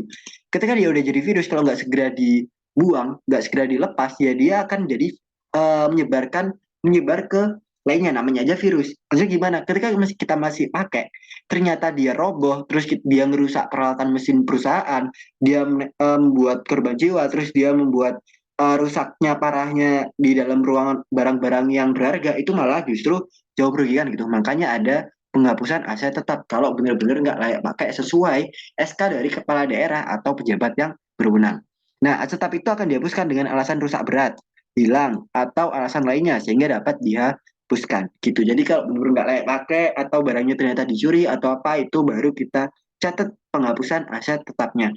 Nah, jurnal penghapusan aset tetap dibuat berdasarkan bukti berupa SK kepala daerah atau pejabat yang berwenang tentang penghapusan aset dan berita acara penghapusan. Nah, jurnalnya gimana? Jurnalnya itu tadi, ingat, aset tetap 100 juta ini nggak boleh berubah. Jadi tetap dia 100 juta. Nah, yang kita hapuskan adalah akumulasi pesertanya ini berapa. Misal akumulasinya ternyata 60 juta. Nah, kalau dia ternyata masih punya value atau masih punya book value itu 40 juta, ya 40 juta kan hilang ya, dia hapus. Karena dia dihapus, ya udah berarti jadi kerugian gitu. Misalnya dicuri, katakanlah mobil dinas nilainya 100 juta, baru kedepresiasi 30 juta doang. Dia masih punya value 70 juta loh. Dia tuh masih punya value. Barangnya ini, mobilnya ini masih bisa dipakai. Ternyata dicuri, hilang. Ya udah berarti kita rugi. Eh, kita nggak rugi 100 juta ya, karena kan udah kita pakai nih. Pasti terdepresiasi dong. Terdepresiasinya 30 juta. Katakanlah kita udah pakai 30 juta. Berarti kita mengalami kerugian sebesar 70 juta. Inilah jurnal ketika penghapusan aset tetap gitu. Sama halnya kayak Oh, gimana? ini karena orang IL Sorry, sorry. Suaramu putus-putus ya, kan coba ulang. berarti kerugian ini masuknya di LO nanti untuk ngurangin ekuitas. Bener, dia maksudnya ke dalam LO. Karena kan namanya kerugian ataupun pendapatan itu nggak bisa masuk ke dalam LRA gitu. Kenapa? Karena LRA itu kan cuma bisa nyatet belanja. Kalau misal beli ya pakai cash, tapi dia itu jarang nyatet pendapatan. Makanya pendapatan itu nggak ada di sisi LRA. Kau pernah nemu nggak pendapatan? Benar sih pendapatan LRA yaitu pendapatan dari pajak. Tapi kayak bentar, kalau kerugian itu ya nggak ada kok. Jadi kalau kerugian itu nggak bisa masuk ke KLRA. Kenapa? Karena namanya kerugian itu ya udah itu nggak, kita nggak ngeluarin cash apapun. Nah kalau di LRA kan dia benar-benar hubungannya sama cash ya. Kalau kan nggak ada hubungan sama cash. Jadi dia benar-benar fokusnya ke dalam akrualnya doang, LO-nya doang. Jadi fokusnya ke kerugian ini menjadi bisa jadi pakai nama lain yaitu beban ya. Jadi bisa kayak beban penghapusan aset tetap gitu atau kerugian. Nah ini benar-benar diakui atau disamakan kayak bebannya LO sehingga dia masuk ke dalam laporan operasional atau ke LO-nya di bagian sisi bebannya gitu sebagai pengurang dari pendapatan LO itu sendiri sehingga nanti surplus atau defisitnya ini sebagai pengurang dari surplus di LO-nya gitu. Aman nggak ya? Aman. Oke, sekarang kita lanjut dulu ke, nah ini, jika aset tetap yang dihapus dapat dijual, jurnal yang dibuat adalah sebagai berikut. Nah ini kalau kita jual kan berarti kan ada penerimaan cash ya. Dalam artian kita jual berarti kita masuk cash. Nah sehingga ada akun LRA-nya. Nah sehingga jurnalnya gimana? Jurnalnya adalah seperti berikut. Kalau di sisi buku besar cash itu berarti estimasi perubahan saldo sal pada pendapatan lain-lain LRA atau pendapatan PAD LRA, pendapatan lain-lain daerah LRA. Nah, kalau di sisi keuangannya, ya udah kita catat dulu yang kayak tadi ya, aset tetapnya itu berapa, terus akumulasi pesusannya berapa, apakah kita rugi, apakah kita untung, kita lihat cashnya berapa. Misal nih, mobil dinas kita jual ternyata kan 100 juta. 100 juta ternyata akumulasinya itu udah 70 juta. 70 juta ternyata kita kita jual ke kita jual ke orang itu laku 50 juta. Nah, karena kita laku 50 juta, berarti kan ada 20 juta nih di surplus. Ya udah, jadi 20 juta itu sebagai keuntungan kita. Harganya 100 juta, udah ke depresiasi 70, harusnya tinggal value-nya tinggal 30 juta. Ternyata kejual 50 juta, oke. Ya udah berarti kita untung sebesar 20 juta gitu. Ini adalah jurnal dari ini tadi, jurnal dari pelepasan aset tetapnya. Ini adalah, bentar aku catat sini deh. Nah, ini adalah jurnal penghapusan aset tetap. Kak, Nah, berarti di LRA tadi nggak ada ya kalau penghapusan aset tetap yang nggak nggak ada. Yang dijual. ada cuma LO. Itu kalau nggak dijual, misal begitu nggak dijual nih, tinggal dihapus doang. Itu nggak ada di LRA. Benar-benar fokusnya ke LO karena nggak ada penerimaan cash di penghapusan. Gitu. Nah, ini adalah jurnal penyetoran cash. Cash yang diterima S, SKPD deh. Nah, jadi kan kita tadi nerima 50 juta ya. Sekarang 50 juta, di sini 50 juta. Nah, di sini karena kita udah dapat cash, maka ini kita store lah ke RK PPKD. RK PPKD 50 juta, terus cash bendera pengeluaran itu 50 juta. Kita nggak mau tahu terkait untungnya berapa, ruginya berapa, akumulasi perusahaannya berapa, asalnya berapa. Kita nggak mau tahu. Kita cuma butuh cash yang kita terima berapa. Udah itu doang. Itu baginya RK PPKD. Karena kenapa? Karena bagian pendapatannya, surplus atau kerugiannya itu udah dicatat di sini. Udah catat di atas. Kita nggak perlu nyatet lagi. Ketika nyetor. Jadi yang di store yang mana? Apakah keuntungannya? Bukan. Yang di store bukan keuntungan, tapi yang di store adalah bagian cashnya. Nah, jadi yang di store adalah cash di bendera pengeluaran atau penerimaan yang ada di sini. Nah, inilah yang di store ke RK PPKD. Sehingga jurnalnya adalah yang di store yang mana, yang 50 juta itulah yang kita storekan gitu. Nah, ini berarti yang atas ini adalah jurnal penghapusannya, ini adalah jurnal penyetoran ke RK BPKD. Kalau misal nggak dijual gimana? Kalau nggak dijual ya udah berarti ini nggak ada. Bentar, cash yang diterima ini nggak ada. Ini kayak yang di slide sebelumnya ya. Ini nggak ada, di LRA-nya nggak ada, LRA nggak ada. Di sini ini nggak ada jurnal penyetoran. Bener-bener tinggal 3 akun doang, yaitu ini. Kayak slide sebelumnya, yaitu yang ini. Ini gitu. Ini kalau bener-bener nggak dijual. Kalau dijual ternyata dapat cash, ya berarti jurnalnya adalah seperti yang ada di sini. Gitu. Oke, sampai sini nggak dicatat. Aman, Kak. Nah, Berarti kan menerima kas yang diserahkan ke PPKD-nya tuh kas di bendera pengeluaran kan, Kak? mm, apa? Cash yang apa? Cash yang Kak, eh, kas yang kas yang diserahkan ke PPKD R. ini kan sebesar kas yang di bendera pengeluaran atau penerimaan ini kan? Tapi sebenarnya itu lebih fokus ke penerimaannya justru. Kenapa? Karena kan kalau kita nerima uang itu kan bendera yang terima itu, bendera yang megang kita adalah bendera penerimaan. Bendera pengeluaran kan fokus ke belanja. Hmm. Kayak fokus ke belanja, fokus ke Tapi kenapa di situ tulisannya pengeluaran? mana? Ini. Nah, ini tuh Hmm. eh ini harusnya ini nggak ada nih. Karena aku jarang banget, karena kan dia nerima ya. Kalau nerima itu harusnya cuma fokus ke penerimaan. Nah, jadi pengeluaran Hmm. ini harusnya ini nggak ada dalam artian karena yang namanya cash kalau dia terima uang itu pasti yang terima adalah bendera penerimaan di bagian karena di bagian loketnya APD lah atau apa itu pasti benar penerimaan karena kalau pengeluaran itu cuma fokus ke dalam belanja belanja itunya doang belanja belanja perusahaan doang kayak belanja ATK belanja satu belanja apapun itu baru pakai belanja bendera pengeluaran tapi kalau kayak gini nih nerima cash ini kan yang terima kan dia perusahaan ini nerima, pemerintah kan terima cash ya berarti yang terima siapa berarti bendara penerimaan ya nggak tahu kenapa kok catatnya pengeluaran atau penerimaan supaya ada pengeluaran itu ini harusnya cuma penerimaan bukan pengeluaran gitu. Oke kita lanjut Ya, dulu iya. ke slide berikutnya. Nah kita sekarang masuk ke aset lainnya. Ntar. hmm, oke jadi tadi kan sekarang ini masuk ke akuntansi koreksi kesalahan aset tetap. Maksudnya gimana sih koreksi kesalahan aset tetap itu? Jadi gini, ketika koreksi kesalahan aset tetap ya atau kalau jurnal penyesuaian ini cuma fokus ke penyusutannya doang.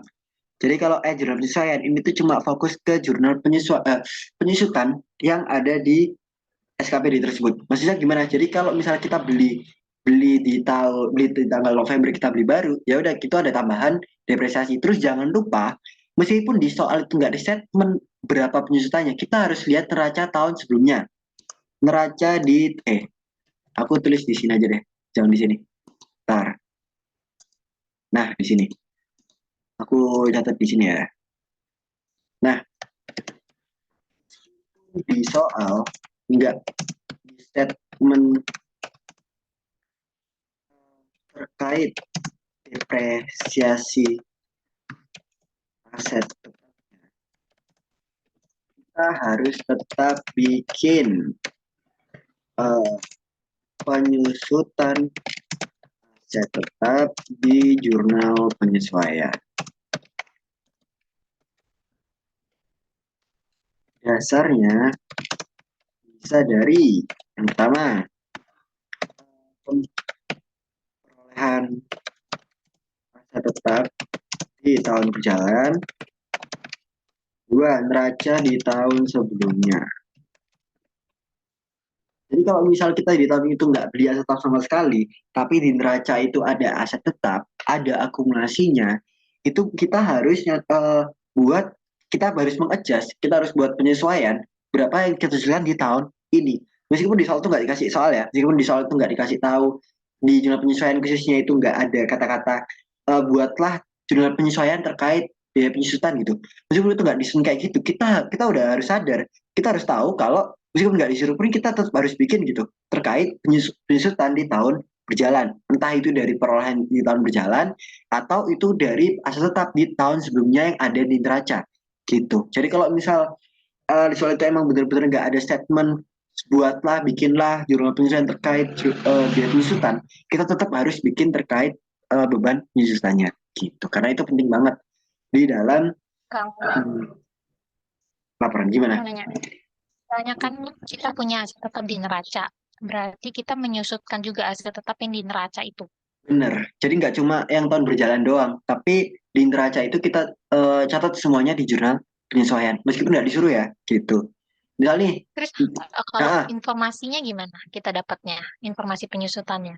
gini, karena di dalam akumulasi, akumulasi perusahaan kan eh kita tuh kayak bisa tahu gitu loh, ini berapa berapa tahun masa manfaatnya. Misal nih, mesinnya ini 100 juta.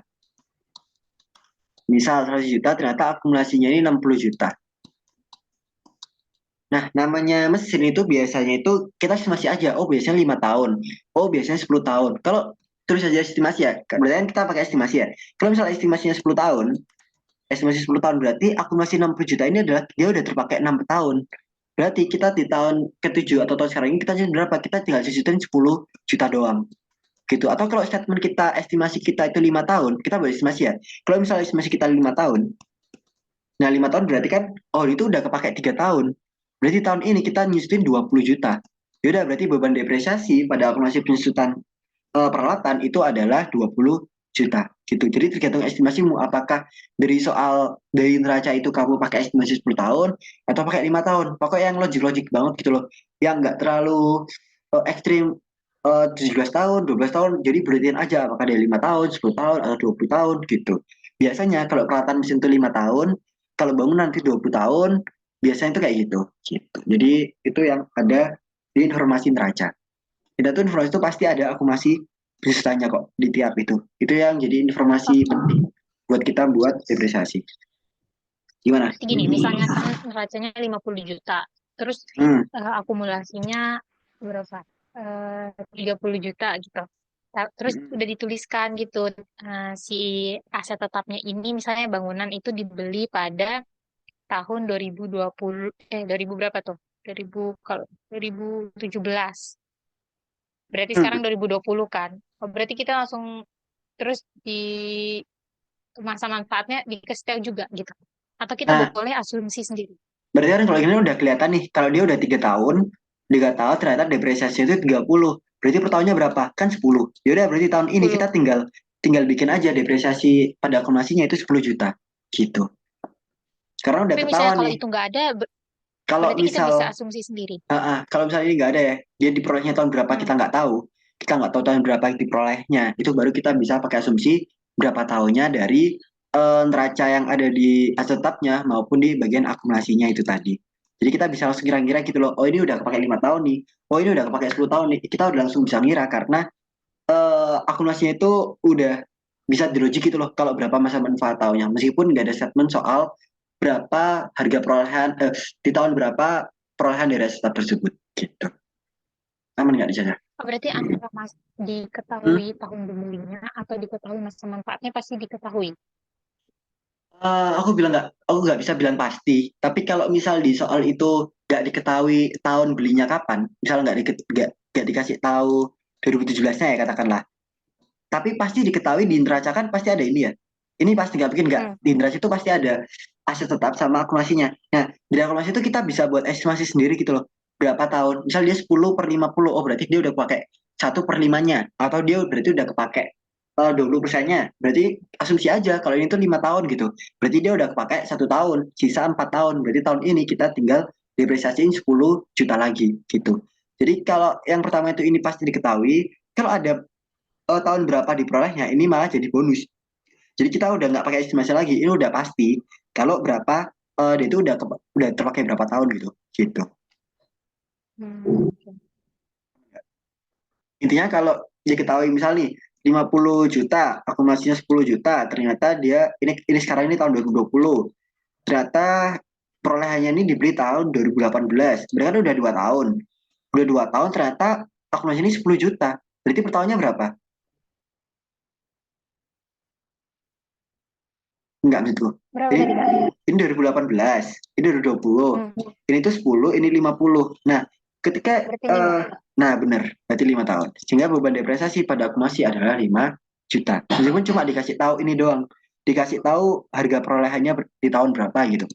Perolehan tetapnya di tahun berapa gitu. Kita udah tahu berapa depresiasi tahun ini gitu. Jadi meskipun nggak disuruh, kita harus tetap bikin di jurnal penyesuaian terkait beban depresiasi aset tetap tersebut gitu.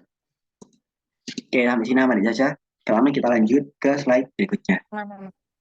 Oke, kita lanjut dulu ke aset lainnya. Kalau tadi kita ngebahas terkait aset tetap, entah itu mulai dari eh, perolehannya, penyusutannya, terus kalau di jurnal penyesuaian itu gimana, sekarang kita masuk ke dalam aset lainnya, yaitu mencatat perolehan aset tak berwujud. Intinya itu aset-aset yang kayak nggak berwujud atau aset yang intangible aset lah dalam AKM. Kalau di AKM itu kita sebutnya intangible, jadi kayak software, paten, goodwill, kayak gitu-gitu itu masuknya ke dalam aset lainnya, sehingga dia itu dicatat persis kayak aset tetap, yaitu belanja modal. Nah, jadi kalau di LRA itu adalah belanja modal. Nah, ini belanja modal. Tapi bedanya di mana? Bedanya itu di bagian sininya, di LO-nya. Kalau tadi kan nyatutnya itu kayak ya udah peralatan ya peralatan, mesin ya mesin, bangunan ya bangunan. Kalau di sini entah meskipun itu paten, goodwill atau apa, kita catat aja pakai akun namanya aset tak berwujud gitu. Jadi biasanya kalau aset lainnya itu ya fokusnya ke intangible aset doang gitu. Entah itu goodwill, paten atau copyright, apalagi ya, entar software, copyright, paten, goodwill, hmm, ya kayak gitulah. Nah, semua hal yang asetnya itu nggak berwujud, nah dia tetap dicatat pada BB akrual itu sebagai aset tak berwujud. Nah, Oh, aset tak berarti nggak berwujud, kayak pakai mm-mm, kayak nggak kayak berarti kita nggak nulis goodwill, goodwill, kita nggak paten, nulis pattern, nggak, bener. aset tak berwujud aja tetap. Mm-mm. Nah, terus dia itu nggak punya depresiasi. Beda sama aset tetap yang depresiasi. Jadi gini, aset berwujud itu tidak disusutkan. Nah, di bold warna kuning ya. Jadi aset berwujud itu tidak yang tidak disusutkan, namun langsung dihapuskan jika sudah tidak memberikan masa manfaat lagi. Jadi gini, misal nih, kalau kayak paten, terus kalau kayak copyright kan kita masih punya berapa tahunnya gitu. Misal paten dipatenkan 20 tahun. Ini ledakan itu kayak gitu ya, 20 tahun. Nah, kita tahu gitu, per tahunnya itu teramortisasi berapa. Nah, tapi kalau di Akpom itu kita jarang banget diketahui berapa masa manfaatnya. Dia berapa tahun itu kita nggak ada gitu. Jadi, dia itu nggak ada depresiasinya, dia itu nggak disusutkan. Tapi tiba-tiba itu langsung hilang gitu aja. Nah, kalau dia udah dihilang atau udah nggak bisa kepakai lagi, misal softwarenya udah nggak bisa dipakai lagi kayak atau misal patentnya udah terhapuskan hak ciptanya. Nah, maka di saat itulah kita baru bisa menghapus akun dari aset lainnya, yaitu judulnya seperti ini. Sehingga judulnya adalah kerugian penghapusan aset lainnya pada aset tak berwujud. Nah, kenapa kayak gini? Karena ini kan berarti kan asetnya berkurang nih. Ingat, aset sama dengan eh, liabilitas plus ekuitas. Nah, ketika asetnya minus berarti sisi apa yang harus berkurang, yaitu sisi ekuitas. Nah, ini sisi ekuitasnya mana? Yaitu ini beban. Beban LO, ingat namanya beban LO, itu kan berarti mengurangi surplusnya LO. Dalam artian berarti mengurangi ekuitasnya si perusahaan. Berarti kan ini kan alurnya kan kayak gini, alurnya dari jurnal ke LO, harus bikin LO berarti bikin LPE. Nah, kalau LO-nya aja minus, dia akan kebawa ke LPE ini sebagai minus.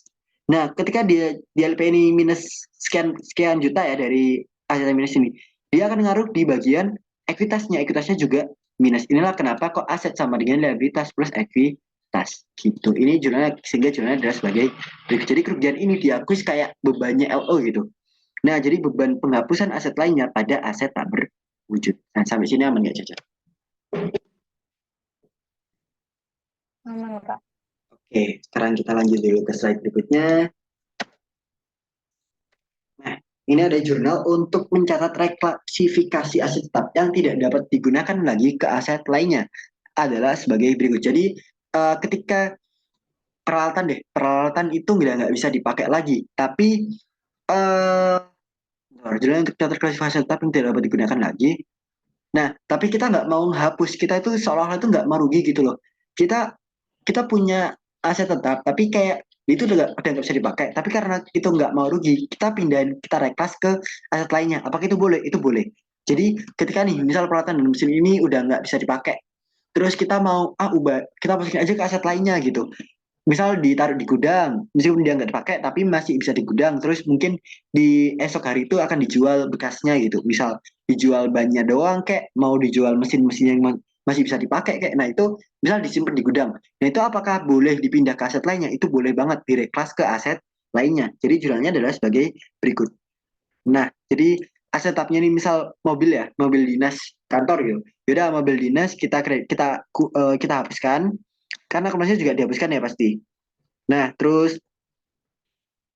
eh taruh lagi ke aset. Nah, terus kita mau ngubah dari tetap ini jadi aset lainnya. Ya udah, ini misal nih, ini 100 juta, ini 90 juta katakanlah. Nah, sisa 10 juta. Nah, 10 juta itu bisa kita masukin semuanya ke aset lainnya. Kalau misal nggak ada penyusutan dari aset lainnya. Nah, jadi 10 juta ini bisa langsung masuk ke sini. Jadi nggak ada jurnal akumulasi penyusutan aset lainnya ini. Ini apakah boleh kayak ini? Boleh. Jadi cuma tiga doang. Yaitu akumulasi penyusutan aset tetap, aset lainnya, sama dari aset tetap itu sendiri.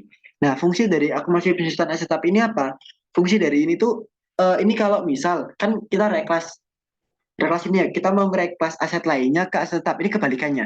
Jadi kalau dibalik kebalikannya, kebalikan dari ini ya, misal aset lainnya yang diubah ke aset tetap, ya udah berarti aset lainnya ini nanti kita taruh di kredit, terus akumulasi penyusunan aset lainnya kita debit, terus aset tetap kita debitin. Tapi itu jarang, karena biasanya itu yang ada itu aset tetap direklas ke aset lainnya, bukan aset lainnya yang direklas ke aset tetap. Nah ini aku masih nggak paham kenapa kok si dosen ini ngasih naruh akumulasi penyusunan aset tetapnya di sisi kredit gitu. Karena aku nggak pernah pakai ini, aku cuma pernah kalau ngereklas ya, reklas itu pasti ke sini doang gitu. Gitu. Ini kalau reklasifikasi akun aset tetap ke aset lainnya. Nah, selanjutnya, bila aset lainnya yang berupa aset tetap tersebut dihapuskan, misalnya nih ternyata di gudang udah disimpan di gudang nih, ternyata di gudang kok memenuhi tempat gitu. Nah, daripada daripada memenuhi tempat, buang aja deh, bakar aja deh gitu. Daripada nggak kejual-jual, terus memenuhi tempat, akhirnya jadi parasit, ya udah kita hapus aja, kita buang gitu. Akhirnya gimana caranya? Ya udah kita itu dihapuskan. Aset lainnya ini nanti kita kreditin, maka debitnya menjadi beban atau kerugian penghapusan aset lainnya gitu.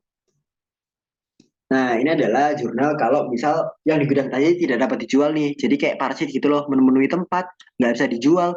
Ya udah daripada kayak gitu mending dibuang aja, bakar aja, buang aja gitu, dirongsokkan. Nah, akhirnya dapatlah jurnal kerugian pada aset lainnya. Sampai sini ada pertanyaan nggak, Cik? Nggak ada, Kak. Aman ya? Nah, ini kita udah masuk ke slide terakhir yaitu terkait gimana kalau jika aset yang dihapuskan tersebut dapat dijual. Nah, tadi kan kita udah nggak hapus ya. Dalam artian kita udah nggak hapus, kita udah mencatat kerugiannya. Nah, kita udah nyatat kerugian gitu. Kita udah hapus nih.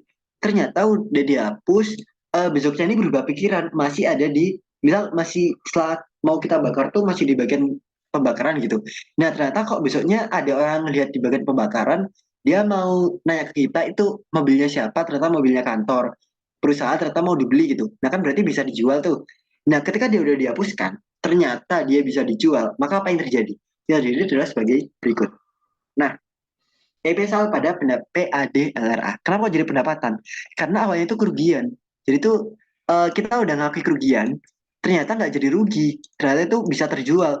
Terjualnya itu jadi pendapatan. Gitu. Jadi jika aset yang udah dihapus nih, udah ditaruh pembakaran, ternyata belum dibakar kan? Belum dibakar, ternyata ada orang yang lihat, wah itu kok menarik nih mobilnya daripada dibakar, sayang deh, mending aku beli gitu. Itu orang yang bilang kayak gitu. Terus akhirnya si pemerintah daerah akhirnya bisa dapetin pendapatan PADLRA gitu. Terus di sisi LO-nya gimana? Di sisi BB akrualnya, ya udah kayak yang tadi persis. Cash di bendera penerimaan. Ini pengeluaran nggak ada ya? Ini bendera penerimaan. Terus defisit itu maksudnya kita lihat apakah aset lainnya ini berapa. Misal dia masih masih punya nilai 50 juta gitu. Dia masih punya nilai 50 juta, ternyata keluar cuma 30 juta. Ya udah berarti dia defisit 20 juta. Atau kalau misal dia udah dihapus, bener-bener udah dihapuskan nih, udah kita udah nyetet kerugian, ternyata kita dia ternyata bisa dijual, ternyata dapat cash, ya udah berarti ini bukan defisit tapi jadi surplus penjualan aset lainnya nanti. Jadi berarti cash di bendara penerimaan katakanlah 30 juta, surplusnya 10 juta, aset lainnya 20 juta, kayak gitu. Ya sampai sini nggak Caca? Ke mananya? Kenapa namanya Gimana? defisit, nggak kerugian? Sebenarnya Itu sama. tuh, Yang defisit yang tadi penjualan. ya, kalau tadi kan kerugian kerugian pengusahaan aset lainnya ya. Kalau itu defisit. Kenapa kok namanya Iya. defisit bukan Hmm. kerugian? Kalau ini kan kita hapus kan udah pasti rugi gitu loh. Maksudnya itu kita Hmm. hapus kan berarti menjadi kerugian perusahaan pemerintah daerah. Nah, tapi kalau masalah penjualan itu kita nggak ngebahas rugi atau untung, tapi ngebahas terkait defisit atau surplus. Sama kayak LO. LO kan nama lain dari surplus kan untung, nama lain dari defisit kan rugi. Nah, sama aja kayak gitu. Jadi kalau kita membahasnya terkait penjualan, kalau bukan ngebahas penghapusan ya, kalau kita ngebahasnya terkait penjualan itu namanya adalah defisit atau surplus. Tapi kalau ini gimana kalau aku maunya kerugian aja Kak, biar konsisten, itu boleh. Jadi nggak masalah misalnya kamu nyatetnya kerugian penjualan aset lainnya. Jadi itu pun akan dibenerin sama dosen gitu loh. Mau kamu nyatet defisit ataupun eh, ini boleh dicatat sebagai kerugian penjualan. Nah, yang penting tuh kita tahu maksudnya kemana gitu. Nah, jadi apakah boleh catat sebagai kerugian? Jadi biar konsisten aja, biar hafal gitu loh, biar nggak buka-buka PPT. Itu boleh banget. Bentar ini nggak bisa digeser. Oh bisa. Nah, nah ini jadi itu kalau misal dia apakah boleh pakai kerugian? Boleh. Jadi kerugian penjualan aset lainnya pada aset lainnya. Oke, sampai sini aman nggak sih? Aman kan dia? Aman, Kak. Oke. Nah, yang terakhir adalah jurnal penyetoran hasil penjualan, yaitu dari cash tadi. Cash yang kita terima 30 juta, kita storein, ya udah. Berarti RKPPKD pada cash di bendera penerimaan sebesar 30 juta. Ini bukan pengeluaran ya, ini penerimaan harusnya. Jadi ini nggak ada harusnya. Oke. Nah, sampai sini ntar belajar PS. Nah, ini udah semua ya berarti kapitalisasi aset tadi yang terkait kapitalisasinya. Terus ini adalah pengakuan perolehan dari aset tetapnya, ini pengakuan dan ukuran dari depresiasinya. Jadi tadi kita udah bahas penghapusan, terus judul penyesuaian. Kalau koreksi ini tinggal koreksi dong ya. Misal gimana tuh maksudnya Kak? Jadi misal kayak gini, kita tahu ternyata depresiasi tahun sebelumnya itu, ini buat soal aja deh, tambahan materi soal, kita tambahin di sini. Nah, hmm, contoh koreksi aset tetap. Misal di tahun 2021, kan tahun 2000, sekarang kan tahun 2022 ya. Sekarang 2022. Misal di tahun 2021 ternyata Perda X, Perda X salah mencatat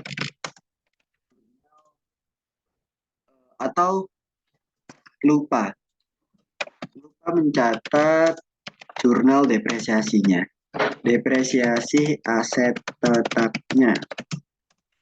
Maka apa yang dilakukan di tahun 2022?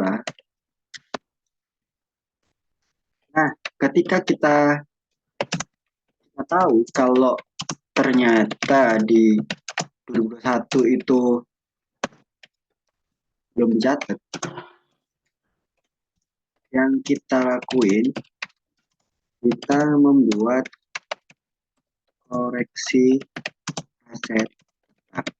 Jurnalnya, jurnalnya sebagai berikut.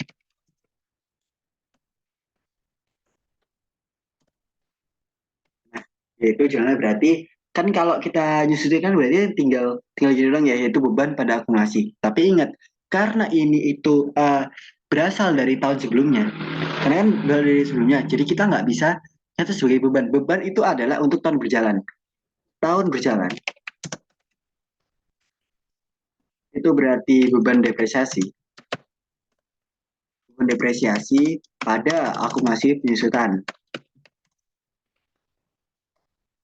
Untuk tahun kemarin, tahun untuk kesalahan tahun sebelumnya, untuk kesalahan tahun sebelumnya, sebenarnya bukan pakai beban, tapi pakai apa? Tapi pakai koreksi ekuitas. Nah, pada akumulasi penyusutan. Nah, kenapa kok koreksi ekuitas? Karena kita ingat namanya beban itu adalah hal-hal yang berhubungan sama tahun berjalan. Namanya aja beban. Beban kan adalah sesuatu yang turunkan ekonomis di tahun saat ini. Nah, ketika itu, kan berarti ini adalah nggak ada bedanya ya. Namanya beban, beban depresiasi kalau dia di debit. Debit kan berarti kan sama aja dia mengurangi surplusnya LO. Dalam artian dia jadi minus lah LO-nya. LO-nya minus. Ngaruhnya kemana? Ngaruhnya ke minusnya LPE. Karena minusnya LPE jadi apa? Jadi minusnya ekuitas. Nah, sama aja sebenarnya kalau kita koreksi ekuitas di debit. Ekuitas itu normalnya di kredit. Kalau dia di debitin, ya udah berarti sama aja dia minus ekuitas. Gitu. Jadi antara beban depresiasi sama koreksi ekuitas itu sebenarnya itu sama aja. Cuman karena dia beda tahun, beda waktu, makanya kita harus bedain mana yang jadi beban depresiasi, mana yang jadi koreksi ekuitas. Oke, sampai sini ada pertanyaan nggak, Caca? Aman. Oke, berarti untuk kasus tetap harusnya aman, aman banget ya.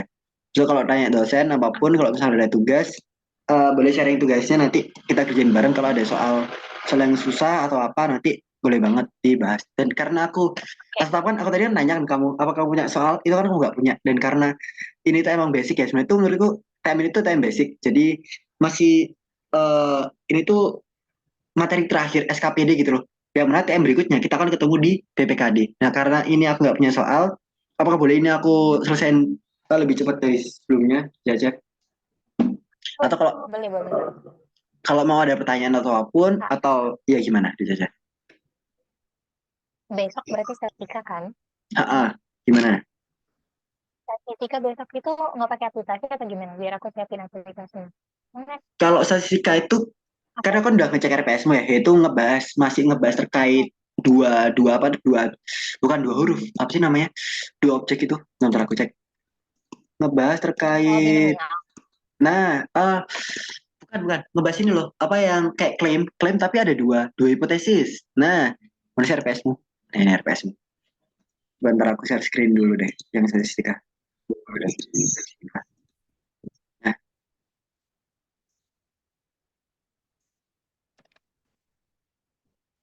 nah ini udah kelihatan belum? Udah ya. Karena setelah aku cek itu, nah dua Gimana? sampel. Kalau kemarin kita itu kan uji satu sampel. Jadi Hmm. H0, H1-nya itu ukuran sampel. Satu sampelnya cuma satu gitu. Jadi cuma satu. Apakah Hmm. eh, objek itu cuma satu gitu? Tapi kalau besok itu di UAS itu kita objeknya itu ada dua. Uji disali ada dua rata-rata, dua varian, terus ada dua proporsi. Jadi semuanya itu jadi dua gitu loh. Nah ini tuh lebih lebih advance lagi, lebih lanjutan dari yang UTS kemarin. Makanya besok itu nggak perlu nyiapin aplikasi apapun, jadi benar-benar pakai Excel. Nanti aku udah siapin Excelnya, aku udah punya Excelnya. Nanti kita tinggal tinggal buka aja di besok di pertemuan besok untuk membahas statistika inferensial yang dua sampel gitu deh Caca. Gimana? Jadi besok aku yang nyiapin Excelnya udah Ya, ready kok. Besok tinggal action gitu. ya. Oke, kalau nanti ada pertanyaan Oke. bisa langsung chat atau kalau nggak apa-apa kok kalau ada masalah apapun terkait materi boleh chat apapun ya Caca. Kok nggak harus kalau misal belajarmu tengah malam Ya. terus kamu saat itu kamu lagi butuh terus nggak usah takut ganggu atau apapun langsung aja chat. Nanti kan aku kan juga kalau aku longgarkan ya udah pasti aku jawab gitu loh gitu. Oke, kalau nggak ada yang mau kita bahas lagi, aku selesaiin lebih dini dari solusinya. Thank you buat untuk malam ini, ku stop dulu record.